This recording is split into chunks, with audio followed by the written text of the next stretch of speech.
দেখুন এখানে একটা ন্যাশনাল ন্যাশনাল তো হ্যাঁ ন্যাশনাল 100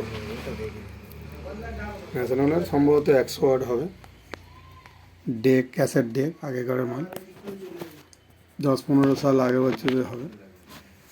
তাই এখানে মেশিনটা ডেড কন্ডিশন দেখুন আমি পাওয়ার এসেছে কিন্তু এখানে অডিও মাস্টার দিয়েছি কোনো রকমের অডিও নেই। দেখুন বোটে আমি ক্লিক করছি কোনো অডিও কিছু পাওয়া যাচ্ছে না।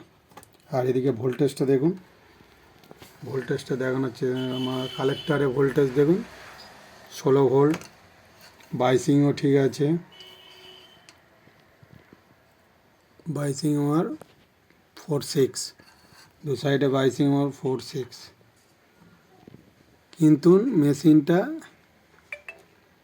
এই দেখুন 456 মেশিনটা কিন্তু কোনো অডিও নেই।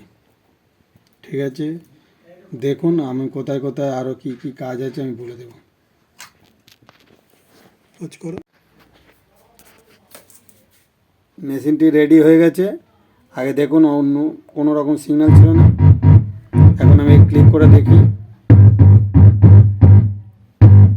আর এই ক্যাসেট প্লেয়ারটা এই ঝাড়টা খুলে এখানে একটা ব্লুটুথ প্যানেল লাগাবে যে দাদার মেশিন ও লাগিয়ে নেবে। আমি ওখানে কানেকশান তার বের করে দিয়েছি ও শুধু ওটা লাগিয়ে নেবে। এখানে ভলিউমগুলো চেঞ্জ হয়েছে। আর এই যে প্রবলেমটা ছিল বলি এই যে সাপ্লাই কন্ডেন্সারটা এই সাপ্লাই কন্ডেন্সারটা ডাইসোল্ডারিং হয়েছিল আর এই পিসেরটা ডাইসোল্ডারিং ছিল যার জন্য কোনো আগে অডিও ছিল না। এখন দেখুন ঠিক আছে আজ এই পর্যন্ত।